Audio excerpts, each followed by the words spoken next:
Fala aí, meu amigo rubro-negro, minha amiga rubro-negra, seja bem-vindo aí ao canal Mengão Pós-Jogo. Vamos tentar falar aqui da partida de ontem do Flamengo, o segundo jogo da final do Carioquinha contra o Flu, onde nós fizemos mais um jogo horroroso e dessa vez tendo que reconhecer que o Fluminense foi melhor do que o Flamengo em campo. Mas vamos falar disso tudo aí, vamos falar de Paulo Souza, vamos falar desses jogadores mimados aí, mas após a vinheta. Então, roda essa vinheta aí, diretor.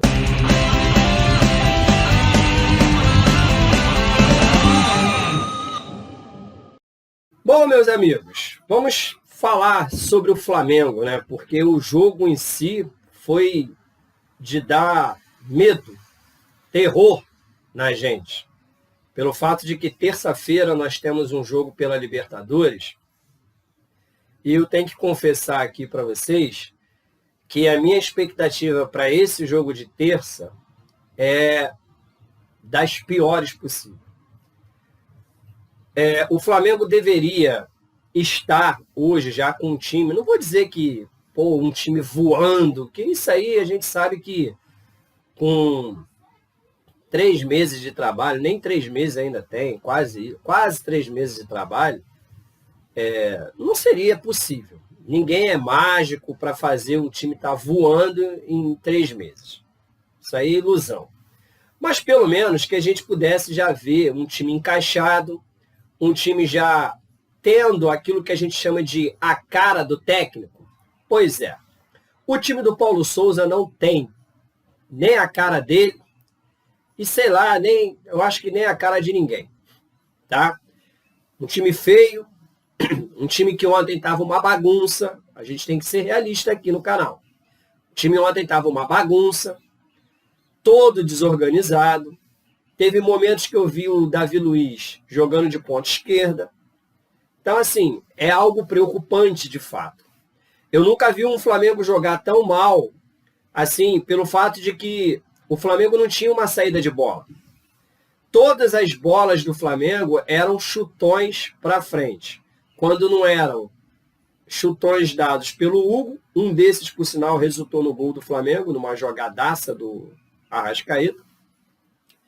E o outro era feito pelo Davi Luiz. Fora isso, o Flamengo nada fazia. Era um time pobre de ideias, pobre de tudo. Tá? E aí sim, a gente tem que colocar na conta do Paulo Souza, pelo fato de que ele já tem um tempo de trabalho que ele já deveria estar apresentando alguma coisa de bom. Eu sempre falei aqui e volto a dizer, Paulo Souza pegou um time arrasado, um time do zero. O Renato Gaúcho ele estragou o Flamengo. Mas, pelo tempo que ele já tem de pré-temporada, e o Carioca foi usado para pré-temporada, ele já deveria, de fato, estar apresentando alguma coisa de bom. E nós não vimos isso nessas 2 partidas diante do Fluminense. O Flamengo sempre jogou mal com o Paulo Souza? Não, eu discordo. O Flamengo fez um jogo muito bom contra o Atlético Mineiro, no qual, na minha opinião, o Flamengo foi melhor. Perdemos aquele jogo numa falha grotesca de marcação do Rodinei e depois pela incompetência dos jogadores de não saber cobrar pênalti. Mas o Flamengo fez um jogo muito bom naquele dia ali. Depois fizemos um jogo também muito bom contra o Botafogo, onde a gente amassou e só não aplicamos uma goleada de novo de 6, porque os jogadores também naquele dia ali perderam um caminhão de gol. Tá?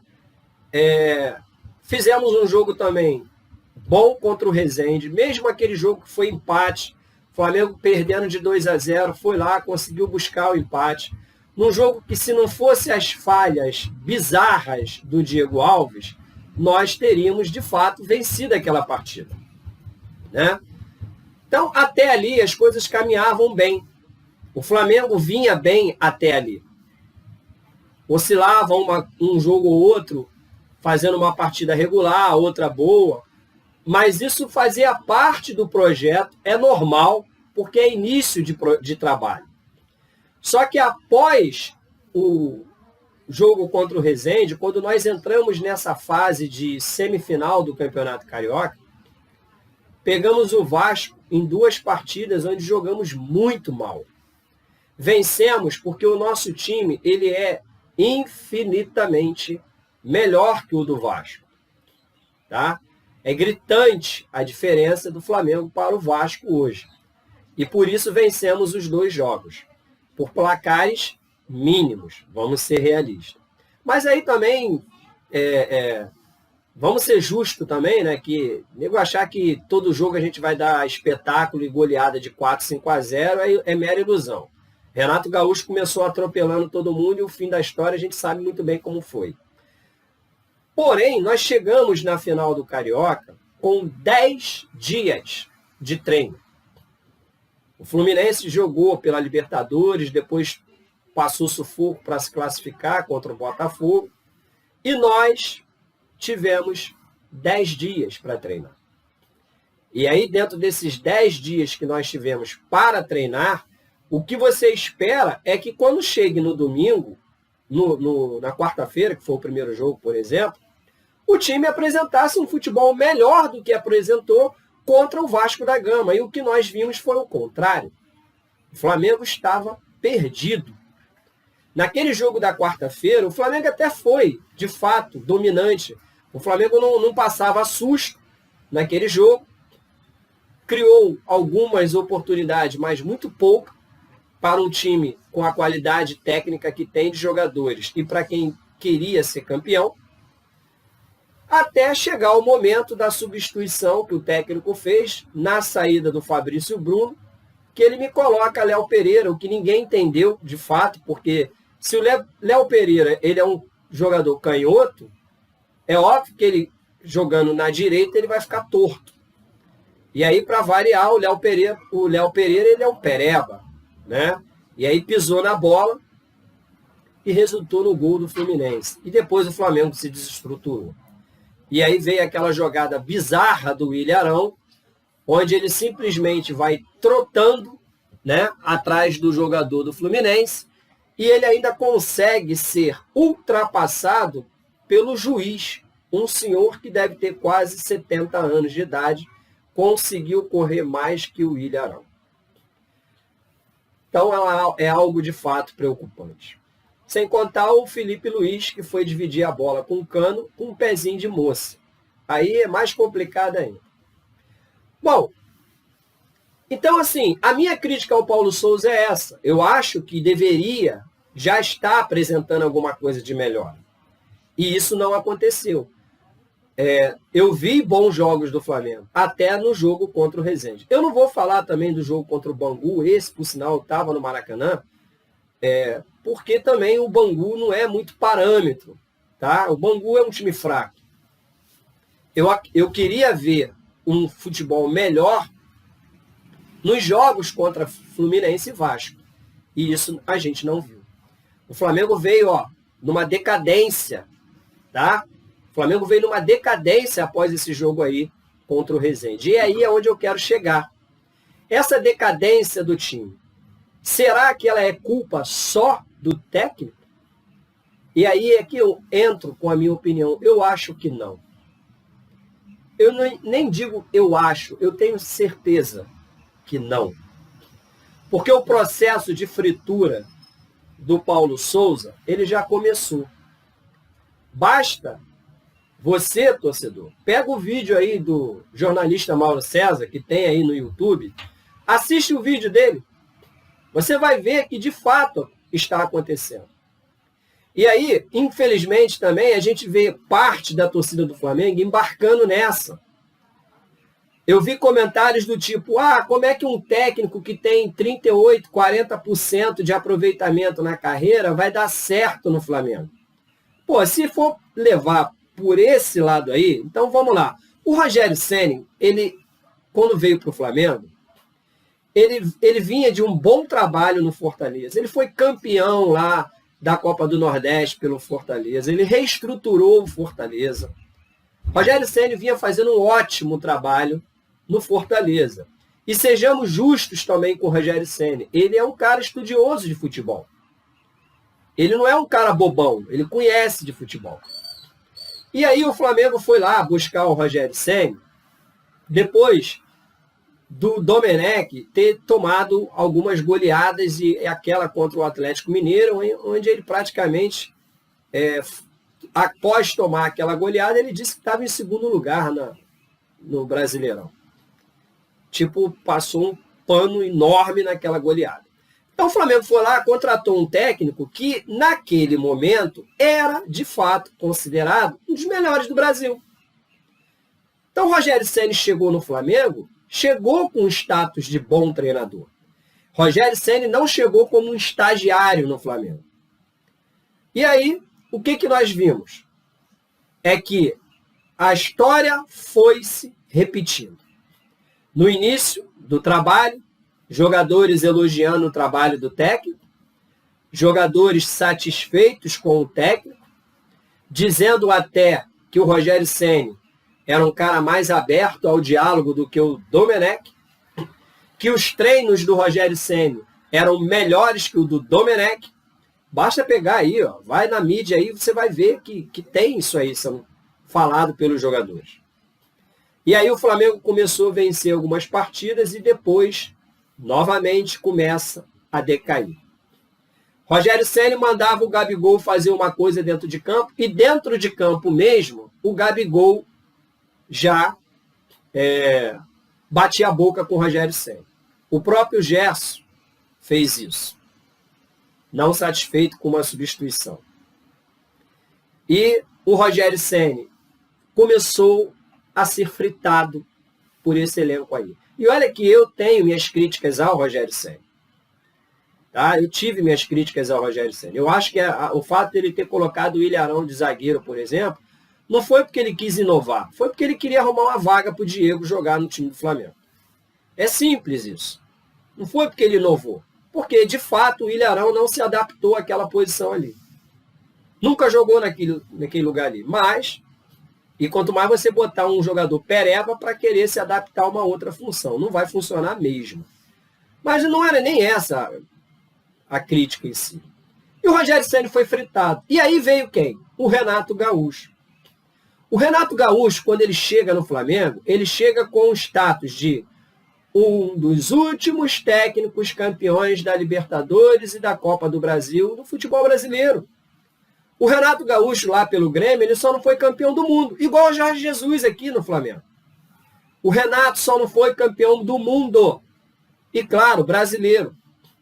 Mas ele ganhou a Copa do Brasil, ele ganhou o Campeonato Gaúcho, ele ganhou a Libertadores com o Grêmio. Então, ele também, quando chegou no Flamengo, ele não chegou como um Zé Ninguém, não.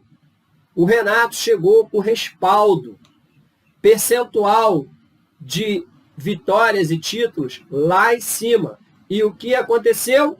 A mesma coisa com o Rogério Ceni. Início de trabalho sendo elogiado pelos jogadores, vieram as goleadas, se eu não me engano foram 6 ou 8 seguidas assim.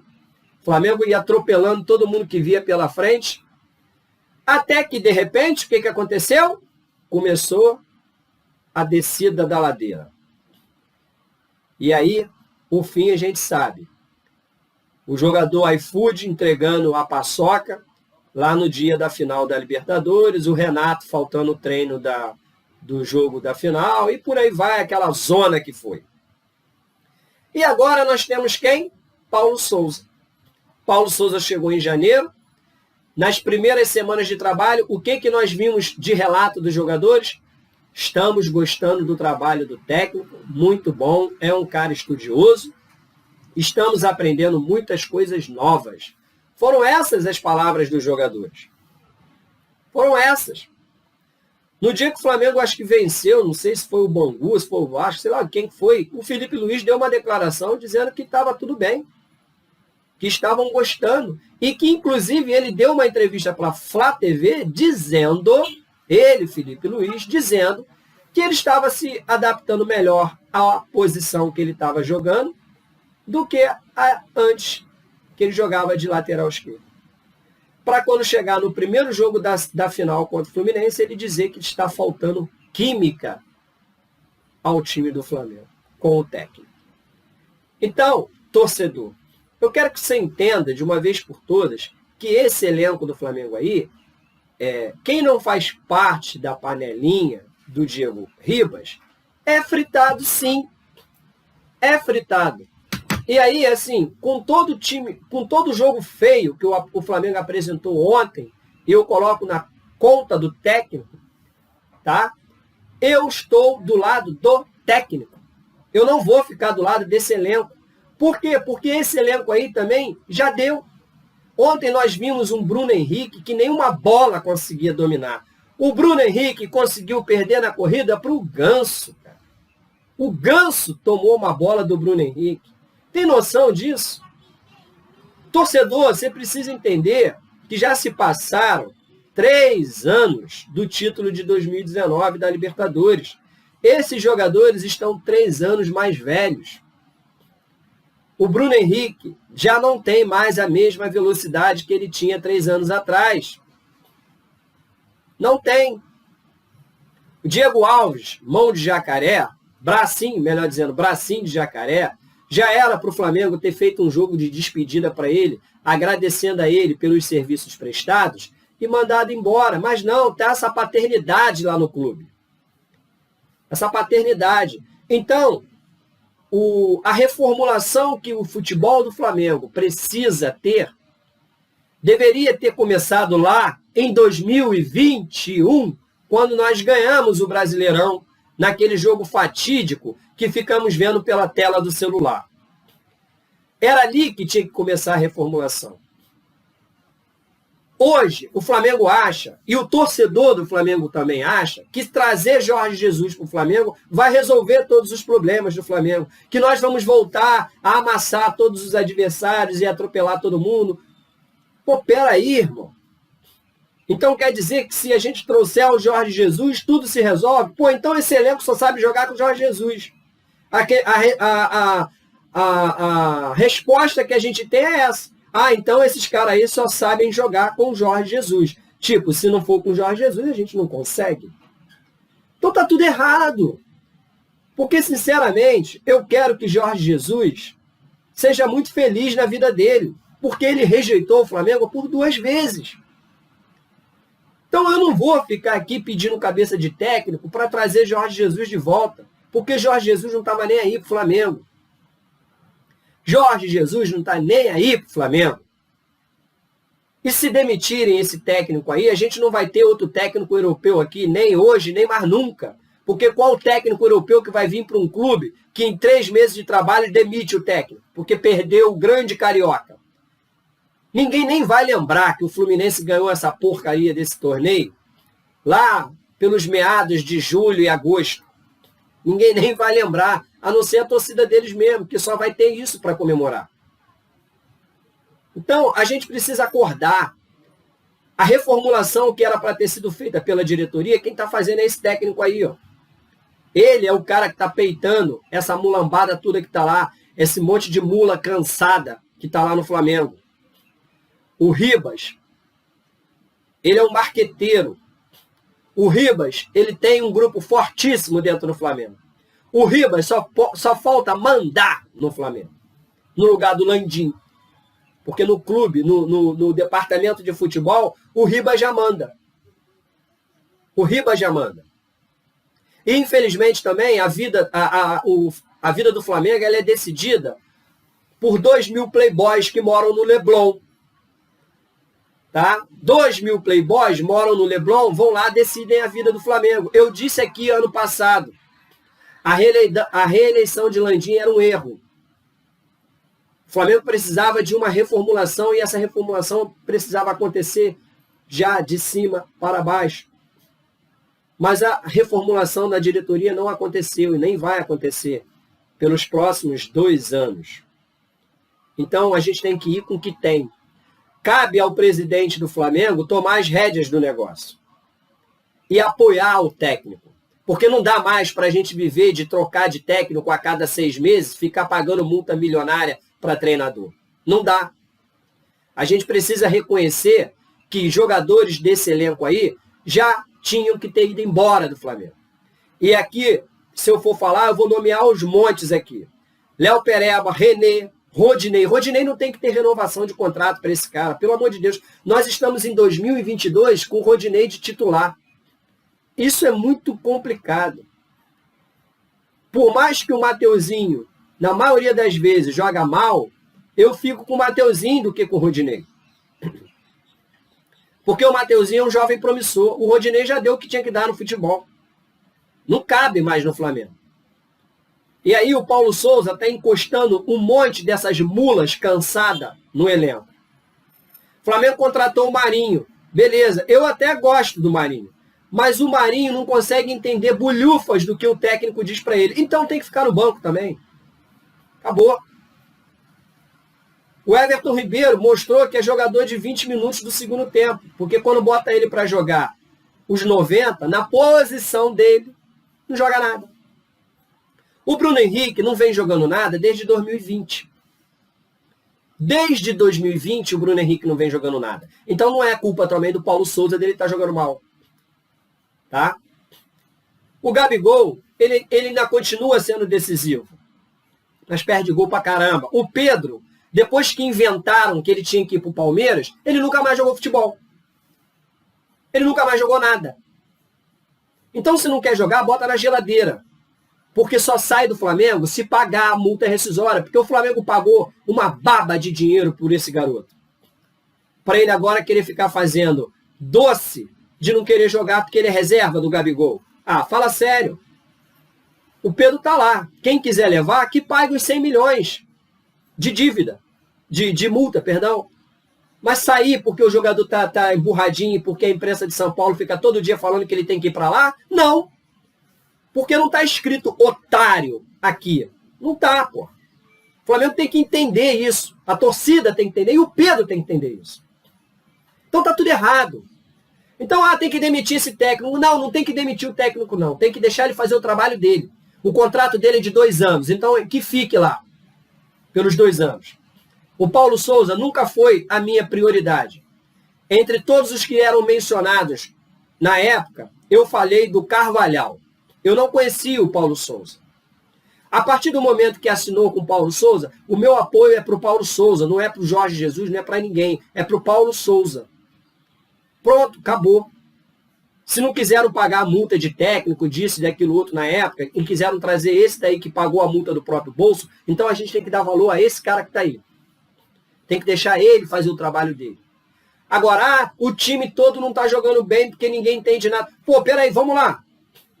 O Mateuzinho fez bons jogos com o Paulo Souza. O Lázaro vem fazendo jogos muito bons com o Paulo Souza. Até o Vitinho. Gustavo Henrique, até antes dele se machucar, ele vinha jogando muito bem ali na zaga. Você for parar para pensar, torcedor, os caras que não fazem parte de panela nenhuma estão jogando direitinho com o Paulo Souza. Diga-se passagem, Gustavo Henrique ontem, na minha opinião, foi um dos melhores do Flamengo junto com o João Gomes. Foi um dos melhores. Até enquanto ele aguentou ficar dentro de campo, ele jogou pra caramba. Não perdeu uma bola. E aí é aquela coisa que eu sempre falo aqui, a gente critica quando tem que criticar e elogia quando tem que elogiar. Então, assim, tem que repensar tudo isso daí. Porque não só basta a gente viver de demitir técnico, a gente tem que mandar um monte dessas mulas cansadas embora do Flamengo. Tá? Tem jogador ali que virou servidor público. Então chega de só viver botando culpa no treinador. Ah, o treinador é fraco. Tá bom, e esse elenco aí? Está em outro patamar ainda? Não está, não. Como bem disse o Mauro César, esse time foi um time vencedor, não é mais. Já são 5 vices que o Flamengo vem amargando. 5 vices. Então está na hora de o Landim, que parece mais aquela rainha da Inglaterra, sair um pouco do seu trono e ir lá ver o que está virando aquela bagunça que está lá e dar um jeito naquilo lá. A começar, demitindo o vereador, que é outro também que está fazendo hora extra no Flamengo. O vereador e aquele outro bobalhão que anda do lado dele que não abre a boca para falar nada. Tal do Spindle. Tem que mandar essa gente embora. Tem que contratar pessoas profissionais. O Marcos Braz, me desculpa, mas ele não é profissional de nada. O Marcos Braz, ele deu uma sorte que na época o Pelaipe estava no Flamengo. O Pelaipe trouxe o Jorge Jesus. E com isso, o Pelaipe salvou Marcos Braz, Landim, que vivia criticando o Bandeira de Melo direto, de ser um banana, que não ganhou nada. Landim, só ganhou as coisas que tu ganhou porque o Jorge Jesus ganhou as paradinhas lá pro Flamengo. Porque se não fosse pelo Jorge Jesus, você seria um presidente da mesma forma que o Bandeira. Não ganhou nada. Então, espero que você, torcedor, tenha curtido aí a nossa análise aí. Porra, deixa teu joinha no vídeo, compartilha, assine o nosso canal, clicando aqui, ó, na minha foto, no cantinho aqui da tela, se você estiver me vendo pelo computador, ou aí no vermelhão embaixo, onde está escrito inscrever-se, se caso estiver me vendo pelo celular, beleza? Forte abraço, saudações rubro-negras, e terça-feira vamos começar aí a nossa caminhada na Libertadores, esperando que dias melhores apareçam. Mas lembrando que a minha esperança por dias melhores, no momento, é zero. Valeu!